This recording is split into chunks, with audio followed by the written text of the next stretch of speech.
안녕하세요. 빛으로 걷는 길입니다. 오늘은 누구나 한 번쯤 마음속에 품어봤던 이야기로 시작해 볼게요. 그 사람을 아직도 용서하지 못했어요. 시간이 이렇게 흘렀는데도 생각하면 여전히 마음이 아파요. 혹시 그런 마음이 있나요? 나를 아프게 했던 말, 잊으려고 해도 지워지지 않는 상처, 그때 하지 못했던 말들이 가슴 한켠에 남아있는 건가요? 괜찮아요. 그 마음이 있다고 해서 당신이 신앙이 약하거나 사랑이 부족한 게 아닙니다. 그건 당신이 진심으로 사랑했기 때문이에요. 관심 없는 사람한테는 상처받지도 않거든요. 우리는 종종 용서하지 못하는 자신을 나쁜 사람이라고 생각합니다. 크리스천인데 왜 나는 용서를 못할까? 성경에서는 용서하라고 하는데 나는 왜 이렇게 마음이 안 풀릴까? 그런 자책감이 더 큰 짐이 될 때가 있어요. 상처받은 것도 힘든데 용서하지 못하는 나 자신 때문에 또 괴로워지는 거죠. 하지만 하나님은 우리의 그런 마음도 다 이해하세요. 예수님도 이 땅에 사람으로 오셔서 배신도 당하시고 모욕도 받으셨어요. 그분은 우리가 얼마나 상처받기 쉬운 존재인지 아세요. 우리는 살아가면서 누군가에게 상처를 주기도 하고 또 누군가에게 상처를 받기도 합니다. 그게 사람과 사람 사이의 관계죠. 가족에게, 친구에게, 교회 공동체 안에서도 상처받을 때가 있어요. 가까운 사람일수록 오히려 더 깊은 상처를 주고받기도 하죠. 기대가 크니까 실망도 큰 거예요. 하지만 상처가 깊을수록 용서하라는 말은 더 무겁게 느껴집니다. 용서하고 싶지만 마음이 따라주질 않아요. 그 말 안에는 참 오래된 눈물이 담겨 있죠. 머리로는 용서해야 한다는 걸 알아요.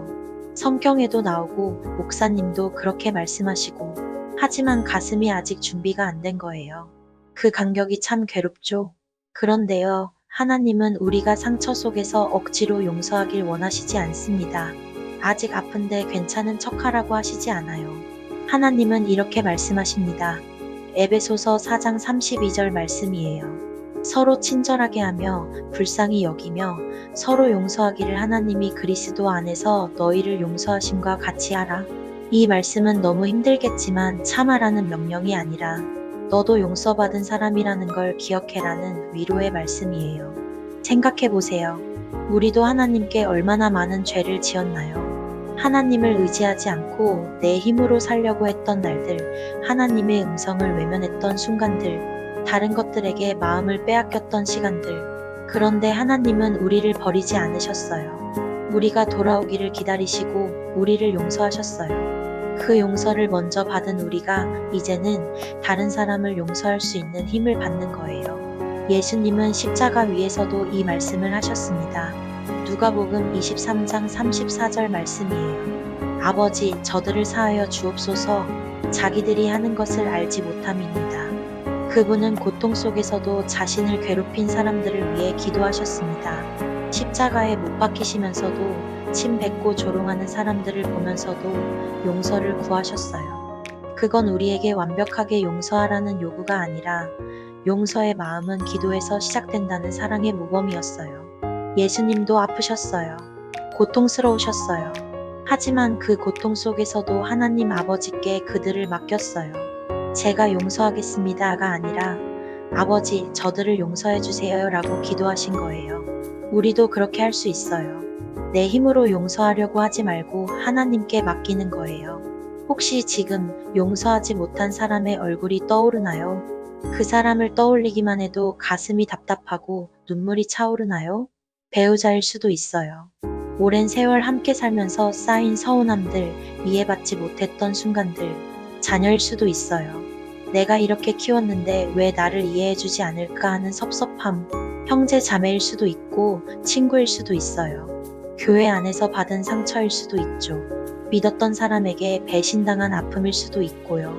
그렇다면 지금 당신의 마음 안에서 하나님이 조용히 말씀하고 계신지도 모릅니다. 이제 그 무거운 마음을 나에게 맡겨라. 용서는 상대를 위해 하는 일이 아닙니다. 많은 사람들이 이걸 오해해요. 용서는 상대방이 잘못을 인정하거나 사과를 해야만 하는 거라고 생각하죠. 하지만 용서는 내 마음을 하나님께 맡기는 일이에요. 상대가 바뀌든 안 바뀌든 사과를 하든 안 하든 내 마음을 자유롭게 하는 거예요. 생각해 보세요. 내가 계속 그 사람을 미워하고 있으면 피해를 보는 건 누구인가요? 그 사람은 내가 미워하는지도 모를 수 있어요. 하지만 나는 그 미움 때문에 매일 괴로워하죠.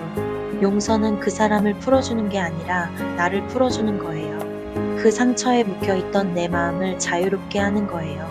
억지로 괜찮다고 말하지 않아도 됩니다. 아직 아픈데 웃을 필요 없어요. 그저 이렇게만 고백해 보세요. 하나님, 저는 아직 그 사람을 용서할 힘이 없습니다. 하지만 제 마음을 주님께 드립니다. 제가 미워하는 이 마음까지 주님이 다스려 주세요. 그 기도가 바로 용서의 시작이에요. 완벽하게 용서하겠다는 결심이 아니라 그냥 이 무거운 마음을 하나님께 맡기는 거예요. 용서는 단번에 완성되지 않습니다. 어떤 사람들은 용서를 마치 스위치처럼 생각해요. 한번 결심하면 끝이라고요. 하지만 용서는 그런 게 아니에요. 용서는 과정이에요. 하루 또 하루 하나님께 내 감정을 올려드리는 그 과정 속에서 조금씩 평안이 스며듭니다. 오늘 기도했는데 내일 또 그 사람 생각하면 화가 날 수 있어요. 괜찮아요. 그럼 또 기도하면 돼요. 하나님, 또 이 마음이 올라옵니다. 다시 주님께 맡깁니다. 그렇게 반복하다 보면 어느 날 깨닫게 돼요. 아, 오늘은 그 사람 생각해도 마음이 덜 아프네. 조금씩 치유되고 있구나. 그리고 어느 날 그 사람의 이름을 떠올리며 이렇게 고백하게 될 거예요. 주님, 이제는 제 마음이 아프지 않습니다. 이제는 주님의 눈으로 그 사람을 볼 수 있게 해주세요. 그게 바로 하나님이 주시는 회복의 은혜입니다. 우리 힘으로는 불가능한 일을 하나님이 하시는 거예요. 용서는 상처를 잊는 게 아닙니다. 어떤 사람들은 용서하면 상처가 사라진다고 생각해요. 기억도 안 나고 아무렇지도 않아진다고요. 하지만 그건 아니에요. 상처는 그대로 있을 수 있어요. 기억도 남아 있어요. 하지만 그 상처 위에 하나님이 새로운 의미를 얹으시는 거예요. 그 상처를 통해 다른 사람의 아픔을 이해하게 되고 더 깊은 사랑을 배우게 되고 하나님을 더 의지하게 되는 거죠. 상처가 사라지지 않아도 그 상처가 사랑으로 덮일 때 그건 하나님의 기적이 됩니다. 흉터는 남아있지만 더 이상 아프지 않은 거예요. 요셉을 생각해 보세요. 형들에게 팔려 노예가 되고 감옥에 갇히고 그 모든 고통을 겪었죠. 하지만 나중에 형들을 다시 만났을 때 요셉은 이렇게 말했어요. 당신들은 나를 해하려 하였으나 하나님은 그것을 선으로 바꾸사 많은 백성의 생명을 구원하게 하시려 하셨나니. 창세기 50장 20절 말씀이에요. 요셉은 상처를 잊은 게 아니에요. 하지만 그 상처 위에 하나님의 계획을 보게 된 거예요. 그 상처가 헛되지 않았다는 걸, 하나님이 그것까지도 사용하셨다는 걸 깨달은 거죠. 용서는 나를 자유롭게 하는 문이에요.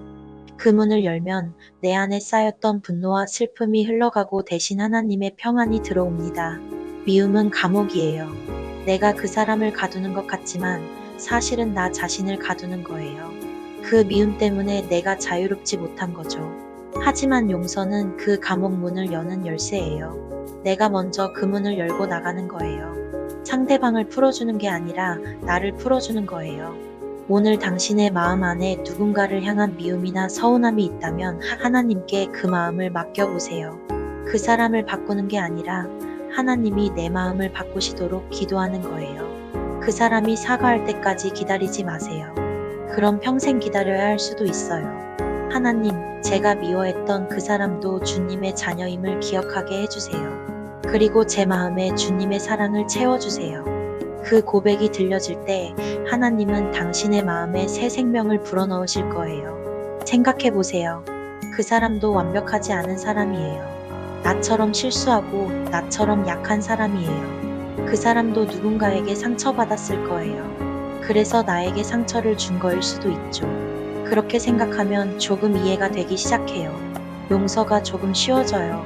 완전히 괜찮아지는 건 아니지만 그래도 조금은 마음이 풀리는 거예요. 혹시 오늘도 마음 한켠이 무겁다면 이 말씀을 꼭 붙잡으세요. 마태복음 6장 14절 말씀이에요. 너희가 사람의 잘못을 용서하면 너희 하늘 아버지께서도 너희 잘못을 용서하시리라. 하나님은 우리가 용서할 때 그 마음속에 자신의 사랑을 더 깊이 부어주십니다. 용서는 결국 하나님의 사랑이 내 안에 흘러들어오는 통로입니다. 우리가 용서할 수 있는 건 우리가 먼저 용서받았기 때문이에요. 하나님의 사랑을 경험했기 때문이에요. 그 사랑이 우리를 통해 다른 사람에게 흘러가는 거예요. 오늘도 하나님은 당신의 마음을 어루만지며 이렇게 말씀하십니다. 괜찮다. 너의 상처도 너의 눈물도 내가 알고 있다. 그리고 이렇게 덧붙이십니다. 이제는 내 마음을 자유롭게 하렴. 내가 너를 용서한 것처럼 너도 사랑으로 용서하렴. 용서는 약함이 아니라 강함이에요. 상처받았는데도 사랑을 선택하는 것, 그건 정말 큰 용기가 필요한 일이에요. 오늘 하루가 끝나기 전 잠시 마음속으로 이렇게 기도해 보세요. 하나님, 저에게 용서의 마음을 주셔서 감사합니다. 아직 완전히 용서하지 못했지만 주님께서 제 마음을 치유해 주실 것을 믿습니다. 그 사랑으로 오늘을 살게 하시고 제 안에 당신의 평안을 채워주세요. 그 기도 한 줄이면 충분합니다. 그 한 줄의 고백이 당신의 마음의 회복의 새벽을 열 것입니다. 함께 마지막 기도를 드리겠습니다. 하나님 아버지, 제 마음속에 아직 풀리지 않은 상처가 있습니다. 용서하고 싶은데 쉽지 않습니다. 하지만 주님께서 저를 먼저 용서하신 것처럼 저도 용서할 수 있는 힘을 주시옵소서. 제 마음의 미움을 거두어 가시고 주님의 사랑으로 채워주소서. 그 사람을 주님의 눈으로 볼 수 있게 하시고 제 마음에 자유와 평안을 주소서. 예수님의 이름으로 기도합니다. 아멘. 용서는 하루아침에 완성되지 않아요. 하지만 오늘 이 작은 기도로 시작할 수 있어요. 하나님께 맡기는 것, 그것이 용서의 첫걸음입니다.